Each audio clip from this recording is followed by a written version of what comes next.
Paz, meus queridos irmãos, estamos aqui mais uma vez para trazer a vocês mais um texto da Palavra de Deus, exposição dela. Esperamos que ela edifique a sua vida e glorifique o nome de Deus. Então, Evangelho de João, capítulo 11, vamos ler a partir do verso 45 até o 53.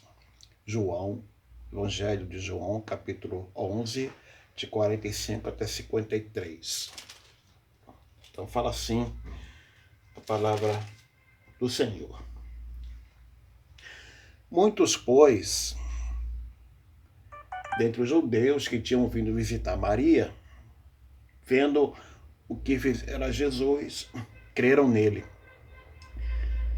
Outros, porém, foram ter com os fariseus e lhe contaram os feitos que Jesus realizara. Então os principais sacerdotes e os fariseus convocaram o sinédrio e disseram: o que estamos fazendo? Uma vez que este homem opera muitos sinais. Se o deixarmos assim, todos crerão nele. Depois virão os romanos e tomarão não só o nosso lugar, mas a própria nação. Caifás, porém, um dentre eles, sumo sacerdote, naquele ano advertiu-os, dizendo: vós nada sabeis. Nem considerais que vos convém que morra um só homem pelo povo e que não venha a perecer toda a nação. Ora, ele não disse isso de si mesmo, mas, sendo sumo sacerdote, naquele ano, profetizou que Jesus estava para morrer pela nação. E não somente pela nação, mas também para reunir em um só corpo os filhos de Deus que andam dispersos. Desde aquele dia, resolveram matá-lo. Que Deus nos abençoe então, meus queridos. O texto que nós acabamos de ler, ele está dentro do contexto da ressurreição de Lázaro. Esse fato dividiu as pessoas que acompanharam Marta e Maria, as irmãs de Lázaro, e Jesus até o local onde Lázaro foi sepultado. Segundo o verso 45, diante da ressurreição de Lázaro, muitos creram em Jesus. Outros, porém, foram aos fariseus e contaram tudo para eles. Esses foram aqueles que não creram, mesmo tendo visto um milagre tão grande como aquele. Está lá no verso 46. Este segundo grupo não correu aos fariseus para enaltecer os feitos do Senhor. O objetivo do grupo era pedir providências contra Jesus, porque do jeito que estava não podia ficar mais. Nós vivemos cercados de pessoas que gostam de destruir tudo que traz bem-estar, alegria, paz e prazer às pessoas. Um canteiro florido, por exemplo, mudas de árvores plantadas nas calçadas, bancos das praças, etc., é na direção da destruição, do caos, da desordem que boa parte da humanidade caminha. Nada disso está bem para eles e destrói. Aqui, como em outras ocasiões, a única maneira de calar e parar Jesus era matando a ele. Você pode ver isso em João capítulo 5, verso 18, capítulo 17, 19 e também capítulo 11, verso 53. Este é o projeto do Sinédrio, o Supremo Tribunal Federal dos Judeus, dá fim àquele que Deus enviou e que era o próprio Deus. Mas o que chama a nossa atenção no texto é uma profecia proferida por Caifás. Quem era este homem? Quem era Caifás? Por acaso era profeta? Segundo o verso 49, ele era sumo sacerdote e ocupou este cargo, segundo a história, de 18 até o ano 36 depois de Cristo. Portanto, ele era, o ser sumo sacerdote, o presidente do Sinédrio. Ele exerceu a função de sumo sacerdote durante a atividade de João Batista, Lucas 3, verso 2, e o processo contra Jesus. Mateus capítulo 26, versos 3 e 57, João 11, 49 e também João 18, 24 até 28. Ele era o genro de Anás, também sumo sacerdote que o antecedeu. Está lá em João 18, 13. A família dele dominava a burocracia do templo, inclusive com relação ao comércio que existia lá. Quando cada camelô pagava uma taxa ao sumo sacerdote, não ao templo, ao sumo sacerdote, para ter o direito de instalar sua barraquinha ali para comercializar os seus produtos. Além disso, Caifás manteve uma política de boa vizinhança com os romanos, de tal forma que ele ficou por 18 anos na função de sumo sacerdote, porque as autoridades romanas é que escolhiam o sumo sacerdote, o que transformava este cargo religioso numa indicação política. Não há em Caifás uma qualidade espiritual que o tornasse capaz de profetizar, mas involuntariamente ele diz uma grande verdade. Havia uma previsão no Sinédrio, segundo o verso 48, que afirmava que se Jesus continuasse operando sinais como a ressurreição de Lázaro, primeiro, o seu grupo de seguidores continuaria aumentando. Todos crerão, para o texto. Segundo, isso deixaria os romanos descontentes. Diz o texto, depois virão os romanos. Terceiro lugar, a ponto de destruir o templo e a nação. Tomarão o nosso lugar e a nação, fala o versículo. Então, a partir dessa previsão, Caifás expressa a sua posição sobre o que deve ser feito para acabar de uma vez por todas com o problema Jesus. Matá-lo. Ao invés de toda a nação judaica sofrer por causa do movimento de Jesus, apenas ele morreria e a nação estaria salva. Simples. O homem morreria a favor dos judeus. Palavras de Caifás, sumo sacerdote por 18 anos, mas incrédulo quanto à messianidade de Jesus. Ele não queria que Jesus fosse o Messias prometido por Deus nas Escrituras, mas ele profetizou. O incrédulo profetizou sem saber que estava profetizando. E João vê as palavras de Caifás com os olhos no céu.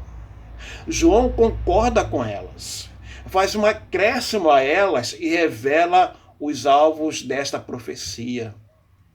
Embora com conotações políticas, João vê com outros olhos, com outra perspectiva, as palavras do sumo sacerdote, por isso ele diz e chama de profecia.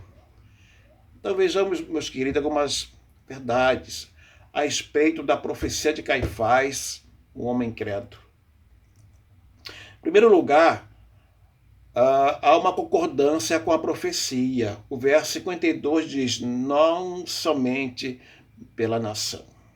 O modo grego do verbo profetizar é um indicativo que aponta para uma declaração definitiva. Isso significa que Caifás, inconscientemente, fez uma afirmação positiva, definitiva, absoluta e indubitável a respeito do futuro de Jesus. Ele declarou que o que dizia era verdade. João, que escreveu este evangelho, não discorda da profecia do incrédulo Caifás, nem a corrige. João interpreta as palavras de Caifás como uma profecia, porque o sumo sacerdote afirma que convém que morra um só homem pelo povo. Está lá no verso 50. Paulo afirma que Cristo morreu por todos, segundo Coríntios 5, verso 15. Há uma coisa envolvida nas palavras de Caifás. Elas olham para o povo, para a nação, como uma entidade política, geográfica, social, humana. O Sinédrio acha que tem o controle da situação, mas é Deus quem controla, para que o projeto de salvar os pecadores chegue até a cruz. João trata isso do ponto de vista espiritual. Não é salvar o povo judeu de um possível conflito com os romanos por culpa de Jesus, mas é salvar o povo do pecado, das garras de Satanás, da morte eterna e da ira de Deus em Jesus. Mesmo que este povo tenha rejeitado a Jesus, o remanescente seria salvo. Ainda João concorda com Caifás, mas com outra perspectiva. Vejam a ironia de Caifás. Jesus morreu, mas o movimento iniciado por ele, não, porque ele ressuscitou. No ano 70 depois de Cristo, o general romano Tito destruiu Jerusalém e o templo. E os judeus foram espalhados pelo mundo. Jesus profetizou sobre os prédios do templo que não ficariam pedra sobre pedra. Devemos concordar com João com o fato de que as palavras de Caifás eram proféticas. Quantas vezes o crente e até o incrédulo ouve um sermão onde a sua vida é claramente exposta por pregadores que ele nunca viu mais gordo. Esses pregadores, usados pelo Espírito Santo de Deus, no dia em que você ouviu, pareciam ter o total conhecimento sobre a sua vida, suas dores, os seus problemas, as suas crises, suas alegrias e prazeres, embora nunca os tenha visto antes. Não se surpreenda. São pessoas que estão entregando um recado de Deus para você por algum motivo. E se a mensagem de Deus incomodou o seu coração, é porque ele falou com você. Diretamente. Falou ao seu coração naquele momento. Por isso, entenda e concorde que Jesus morreu para salvá-lo. E se esta verdade tocou o seu coração, é porque o Espírito de Deus tem tocado no seu coração constantemente, em outros momentos da sua vida. Mas um dia, o grande momento vai chegar. E você não terá como rejeitar o apelo que ele faz ao seu coração, pois é o dia pré-ordenado por ele. Então, além de João concordar com o olhar no céu, com as palavras de Caifás, o evangelista faz o acréscimo necessário à profecia. Está lá no verso 52, quando há a expressão reunir em um só corpo os filhos de Deus. Então João faz um acréscimo à profecia de Caifás. Com toda a liberdade que o Espírito Santo de Deus concede a João, ao conduzi-lo a escrever este fato, um acréscimo é feito à profecia de Caifás.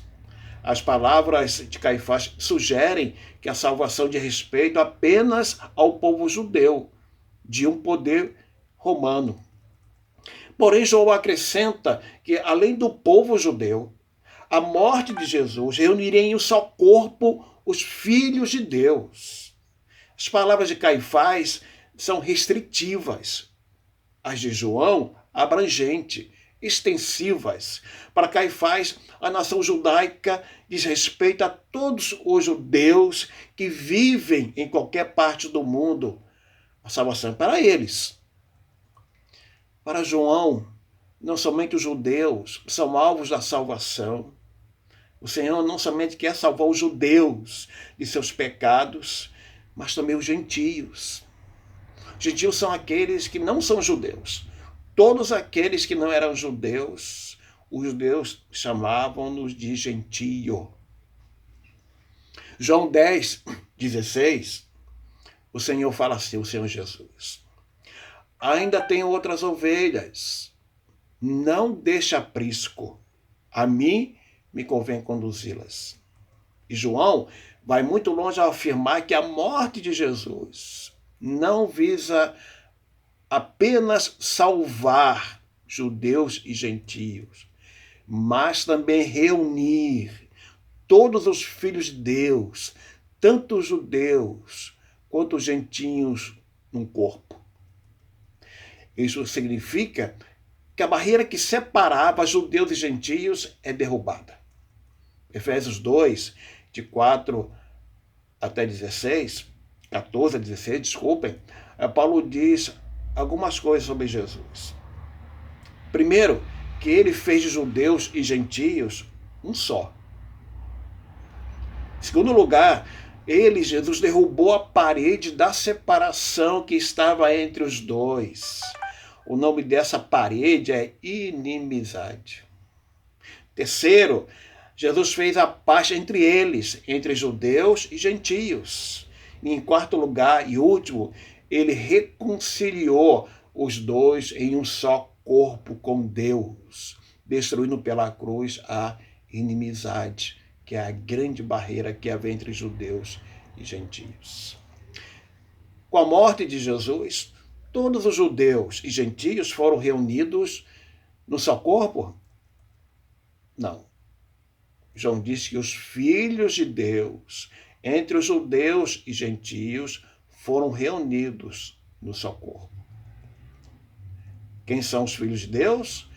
João 1, verso 12 diz que todos que receberam Jesus receberam o poder, o direito de serem chamados filhos de Deus, que são aqueles que creem no seu nome. São esses que são reunidos num só corpo. Mas que corpo é este? Paulo diz que, embora sejamos muitos, somos um só corpo em Cristo. 1 Coríntios, capítulo 12, 27, Paulo diz, ora, vós sois corpo de Cristo e individualmente membros deste corpo. Mas ainda não respondemos a pergunta sobre quem é este corpo. O que é este corpo, afinal de contas? Em Efésios 1, 22 e 23, Paulo afirma que Deus deu Jesus à igreja e que ela, a igreja, é o corpo de Jesus. Assim, é na igreja, o corpo de Cristo, do qual ele é o cabeça, que os filhos de Deus se reúnem num só corpo. Não falo do templo, onde a igreja se reúne para cultuar a Deus como uma comunidade dos salvos, mas como um grupo de pessoas que se reúnem em torno de um só Senhor, Jesus Cristo, para prestar a Ele toda a honra, toda a glória, todo o louvor. Jesus é o centro da igreja. A igreja existe por causa dele. A igreja existe em torno dele.